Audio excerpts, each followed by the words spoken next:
900 years ago, on the floodplain of the Mississippi River, there stood a city larger than London. It had plazas the size of football fields. It had a pyramid taller than any building in England at the time. It had tens of thousands of people, a skyline of earth and timber, and a religious and political power that reached from the Great Lakes to the Gulf of Mexico. Then, within the span of 2 centuries, it was gone. Not conquered, not burned to the ground in a single battle we can point to. Simply emptied. By the time European explorers walked this ground in the 1600s, they found only grass, covered mounds, and silence. They had no idea what they were looking at. Neither, in some ways, do we. This is the story of Cahokia, and this is the story of the questions that still haven't been answered. I'm going to ask you to picture something most people never learn in school. Somewhere around the year 1100, if you had stood on the banks of the Mississippi River near what is now St. Louis, Missouri, you would not have seen wilderness. You would have seen a metropolis. Rising out of the floodplain was an earthen pyramid 100 feet tall, its base larger than the base of the Great Pyramid of Giza. Around it spread more than 120 additional mounds, platforms for temples, burial mounds for the elite rich, top mounds aligned with startling precision to the movements of the sun. Beyond the mounds spread neighborhoods, plazas, farmland, and a massive circular arrangement of wooden posts that functioned as a solar calendar. Smoke rose from thousands of hearths. Canoes moved along the river, carrying copper from the Great Lakes, shells from the Gulf of Mexico, mica from the Appalachian Mountains, and stone from quarries hundreds of miles away. Historians and archaeologists now estimate that at its peak, Cahokia's population reached somewhere between 10,000 and 20,000 people within the city itself, with a surrounding metropolitan region that may have supported 30 to 40,000 more. To put that in perspective, at that same point in history, around the year 1100, London was a cramped, muddy settlement of perhaps 10 to 15,000 people, still centuries away from becoming the sprawling capital of an empire. For a brief window in history, a Native American city on the Mississippi River may have outsized one of the most famous capitals in the world. It had no wheels, it had no draft animals, it had no metal tools, and it built one of the largest earthworks in the ancient world using nothing but woven baskets, wooden digging tools, and an enormous coordinated labor force. Cahokia is not a myth. It is not a legend passed down in fragments. It is a verified archaeological site designated a UNESCO World Heritage Site in 1982. Sitting quietly today under highways and subdivisions across the river from downtown St. Louis. And yet most Americans have never heard its name. To understand how a city like this could exist and how it could vanish, we have to go back further to the world that made it possible. Around 700 AD, small farming villages began to spread through the fertile floodplains of what archaeologists call the American Bottom, the wide, rich lowland where the Mississippi, Missouri, and Illinois rivers converge. The soil here was extraordinary.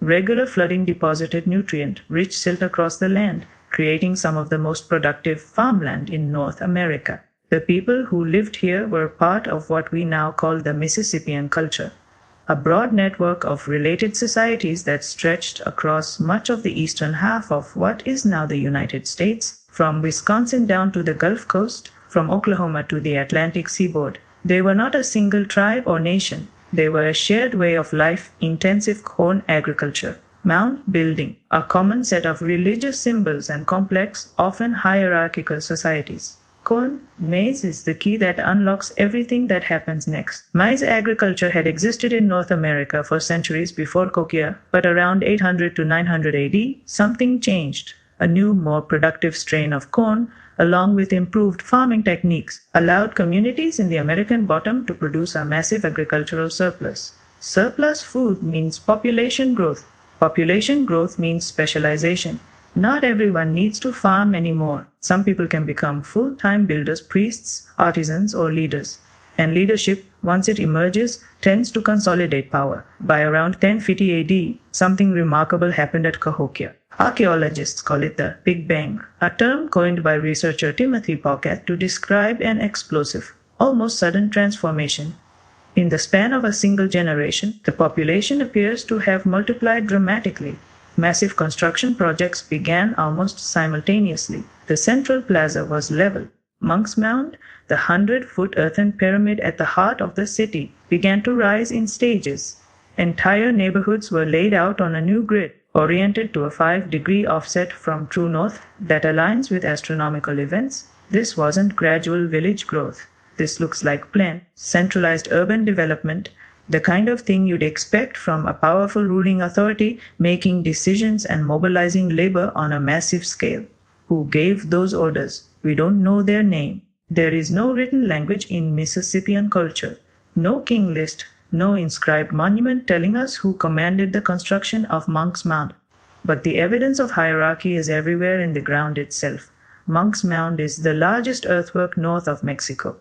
Built in at least 10 construction stages over roughly 2 centuries, it eventually covered more than 14 acres at its base and rose to a height of around 100 feet.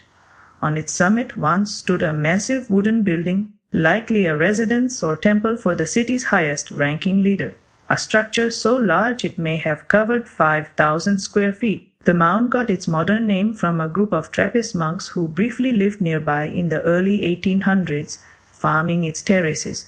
They had nothing to do with its construction. They arrived roughly 600 years after Cahokia's builders were gone, and even they weren't entirely sure what they were living on top of. Consider the engineering problem this posed for people without metal tools, without the wheel, without draft animals. Every basketful of soil used to build Monk's Mound had to be dug by hand, carried on foot, and packed into place by human labor alone. Archaeologists estimate the mound contains over 22 million cubic feet of earth. Some researchers have calculated that building it would have required millions of basket loads of soil moved over generations. And Monk's Mound was only the center of a much larger design. Surrounding it, laid out with what appears to be deliberate geometric planning, were the Grand Plaza, a level, cleared space larger than 45 football fields, used for large public gatherings, ceremonies, and games, and dozens of smaller mounds, some for elite burials, some for temples, some whose function we still don't fully understand. Just west of Monk's Mound, archaeologists uncovered the remains of a massive circle of wooden posts, nicknamed Woodhenge for its resemblance to England's Stonehenge. Excavations revealed multiple versions of this structure built over time, using anywhere from 24 to 60 posts arranged in a perfect circle up to almost half the length of a football field in diameter. When researchers plotted the position of the posts against the horizon, they found something extraordinary. The circle functioned as a solar calendar. Specific posts aligned precisely with the sunrise on the summer and winter solstices and with the equinoxes, the exact points in the year that would have marked planting seasons, harvest times, and major religious observances. This wasn't guesswork or coincidence. Someone at Cahokia understood the mechanics of the solar year well enough to encode that knowledge into a permanent architectural instrument. That level of astronomical precision, achieved without written mathematics as we understand it, tells us something important. This was a sophisticated society with specialized knowledge keepers, a functioning class of priests or astronomers whose job was to track the sky and time the rituals that held the community together. Cahokia was also the center of a trade network that stretched astonishingly far. Archaeologists have recovered copper originating from the Great Lakes region more than 500 miles away. They found marine shells from the Gulf of Mexico, worked into beads and ornaments over 700 miles from the coast.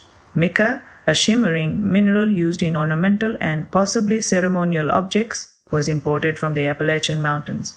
Galena, a lead ore prized for its silvery shine and used as a pigment, came from local and regional sources and was traded outward. Distinctive Cahokian pottery styles and the religious iconography associated with the city have been found as far away as Wisconsin, Oklahoma, and the Gulf Coast. This tells us Cahokia wasn't an isolated settlement. It was a hub, a political, religious, and economic capital whose influence radiated outward across a huge portion of the continent, connecting communities that never saw each other face to face, bound together by shared symbols, shared religious ideas, and the gravitational pull of the city at the center. And that brings us to the parts of Cahokia's story that move from impressive to unsettling. In the 1960s, archaeologist Melvin Fowler began excavating a ridge-top mound at Cahokia known as Mound 72. What he found there rewrote what we understood about power, ritual, and violence in this society.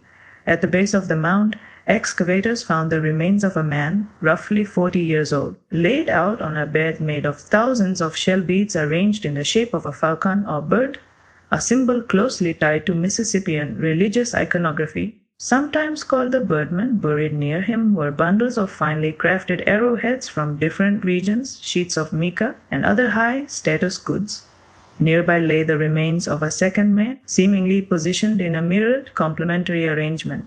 Archaeologists have debated for decades exactly who these men were, rulers, high priests, or ritual figures embodying a mythological hero, but the wealth and care of the burial made clear they held extraordinary status. Then the excavation revealed something far darker. Surrounding and layered near this central burial were the remains of more than 150 other individuals, many showing clear evidence of ritual sacrifice. In one mass grave, excavators found the remains of 53 young women, most between the ages of 15 and 30, buried together in neat rows. Their remains showed no obvious signs of violent trauma, which has led some researchers to suggest they may have been strangled, poisoned, or killed in a way that left no mark on bone, though the exact method remains debated. In another pit, the evidence turned unmistakably violent.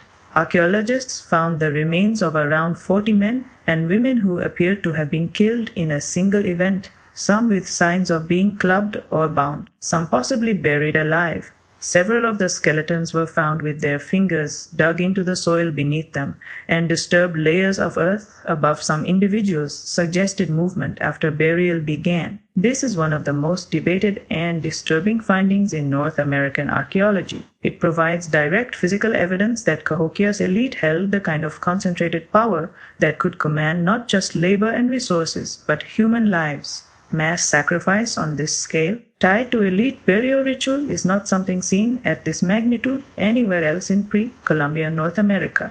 Some researchers argue these individuals were war captives or enslaved people from outside communities. Isotope analysis of teeth from some of the sacrificed individuals suggests at least some were not local to the Cahokia region, supporting the idea that this power extended outward, pulling people in from a wide geographic area, whether through trade, alliance, tribute, or conquest. Whoever ruled Cahokia at its height commanded resources and authority on a scale unmatched anywhere else in the pre-Columbian United States or Canada. And that raises the central, unanswered question of this entire story. If this civilization was so powerful, so organized, so far ahead of what most people assume about pre-contact North America, what happened to it? By around 200 AD, roughly a century and a half after its explosive growth began, Cahokia was already shrinking. By 1350, the city was largely emptied. By the time French explorers arrived in the region in the late 1600s, the mounds stood silent, overgrown, and the descendants of the people who built Cahokia were gone from the immediate area, their identity and fate the subject of ongoing research and debate. There was no European disease at work here. This collapse predates sustained European contact in North America by at least a century. There is no evidence of a single catastrophic battle, no burned-out ruin consistent with a violent conquest sweeping through and ending the city in one stroke. Cahokia didn't fall, it faded, and that is, in some ways, more unsettling than a dramatic destruction because it means something slower, more systemic, was pulling the city apart from within, or from an accumulation of pressures we are still trying to fully map. Archaeologists have proposed several explanations, and the honest answer is that no single one has been proven conclusively. What we have instead is a set of overlapping, credible theories, each supported by physical evidence and each still debated. The first is environmental stress. Cahokia's explosive growth required an enormous and sustained agricultural surplus, and that surplus depended on a stable productive floodplain. But a city of tens of thousands of people also needs enormous quantities of timber.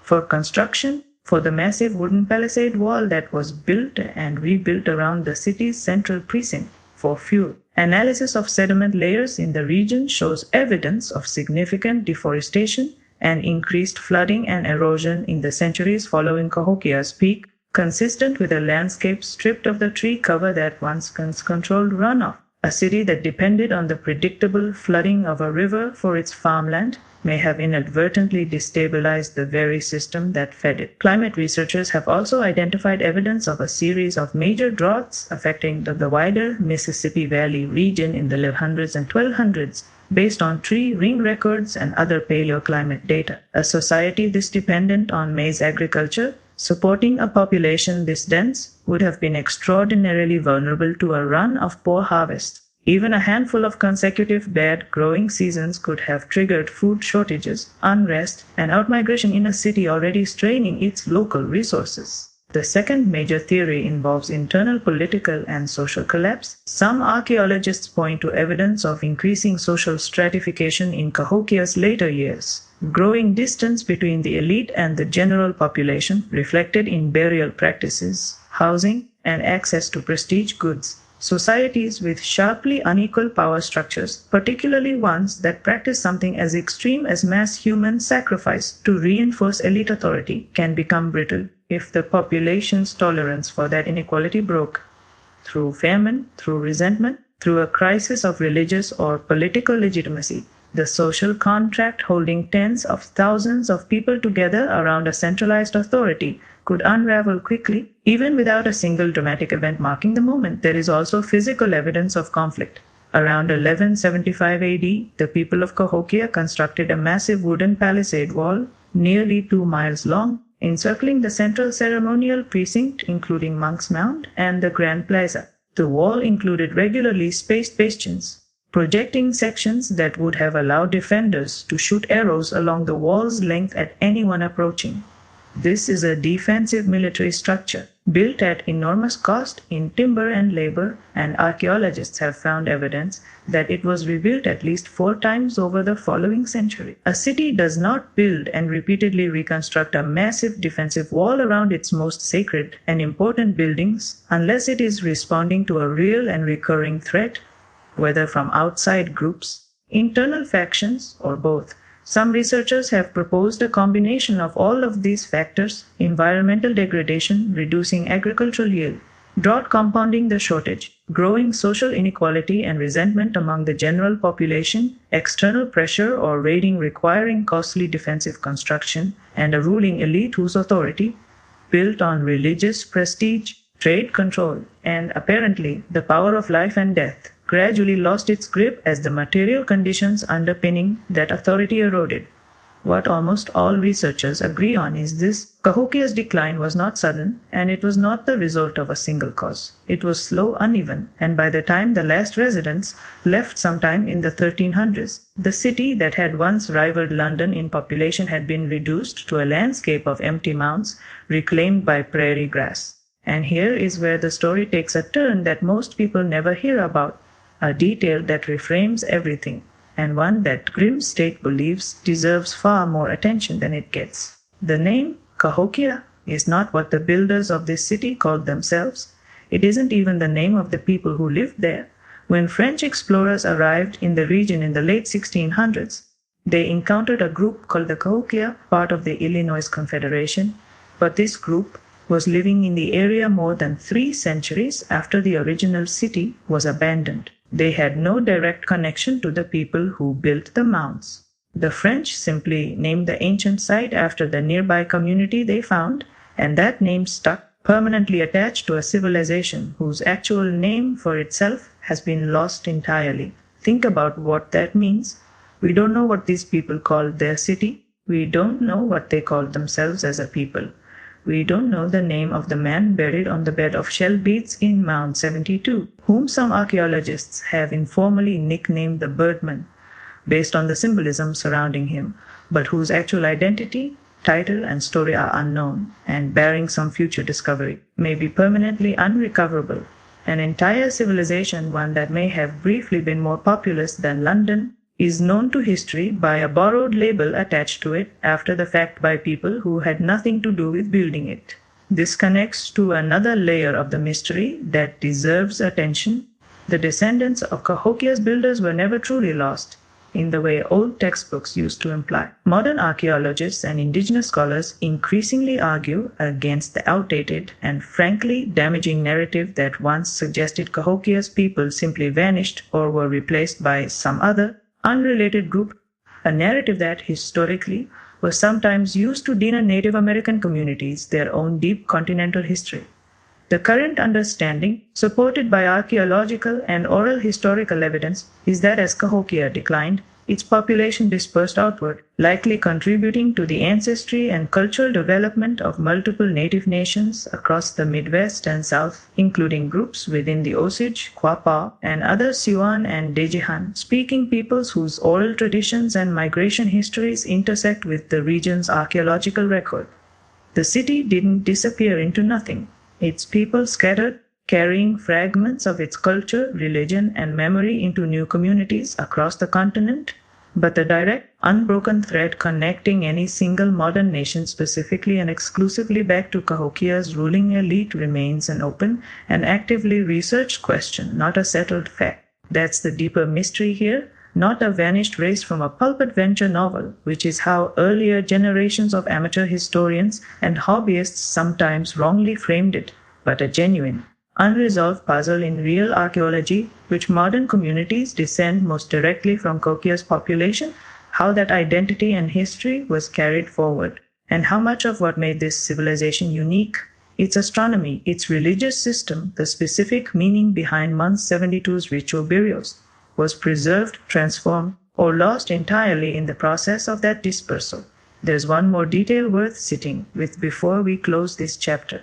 Beneath Monk's Mound, and elsewhere across the site, lie deposits of a substance called black drink residue, chemical traces of a caffeinated ritual beverage brewed from Yaupon holly, a plant that does not grow anywhere near Cahokia. It grows along the Gulf Coast, hundreds of miles to the south. Chemical analysis of pottery vessels found at Cahokia has confirmed the presence of this drink far earlier and far further north than researchers previously believed possible, indicating that Cahokia's ceremonial and trade connections to the Gulf Coast were even more extensive and began even earlier than the mound and artifact evidence alone had suggested. It's a small detail, but it's the kind of small detail that keeps rewriting what we think we know about how far this city's reach actually extended, and how much of its history is still sitting, unread, in the ground and in the residue on broken pottery. Today, Cahokia Mound State Historic Site preserves roughly 2,200 acres of the original city, including Monk's Mound itself, which remains the largest prehistoric earthwork in the Americas north of Mexico. But this preserved area is only a fraction of the original city's footprint. Much of ancient Cahokia now lies beneath modern infrastructure, under highways, under industrial lots, under residential neighborhoods in the Metro East region of Illinois, directly across the Mississippi River from downtown St. Louis. Every year, construction projects in the area still occasionally turn up new archaeological material, fragments of a city that was never fully excavated and at this point likely never will be, because so much of it has already been built over by the modern world. We know Cahokia existed. We know it was enormous, sophisticated, and briefly one of the largest urban centers on Earth. We know it commanded trade networks spanning much of a continent, tracked the movements of the sun with startling precision, and wielded enough authority to take dozens of human lives in ritual sacrifice. And we know that within roughly 200 years of its explosive rise, it was abandoned, its final chapter written not in any surviving text, but in soil layers, pollen samples, and the silent architecture of a defensive wall that was rebuilt again and again against a threat we can only guess at. What we don't know, and may never know, is what its people called it, what its rulers called themselves. What exactly happened in the final years, whether it was drought or violence, or the slow unraveling of a social order that had become too rigid to bend. We don't know the specific event, if there even was one, that convinced the last residents to walk away from the largest city their continent had ever seen and never come back. Somewhere in that gap, between what the earth has given up and what it's still holding on to, is the real mystery of Cahokia. Not a lost civilization in the sense of something erased from history, But a civilization whose central chapter was never written down in the first place, left instead in mounds of packed earth that took archaeologists over a century to even begin to properly read, and that likely still hold questions we don't yet know how to ask. If you understand where this city once stood, you can. The mounds are still there, just outside St. Louis, quiet and green, drawing far fewer visitors than they should. Somewhere beneath that grass is the answer to what really happened here. We may never fully dig it up. If you found this story as unsettling as we did, subscribe to Grim State for more deep dives into the parts of American history that never made it into your textbook. There's more buried out there than most people realize, and we're going to keep digging.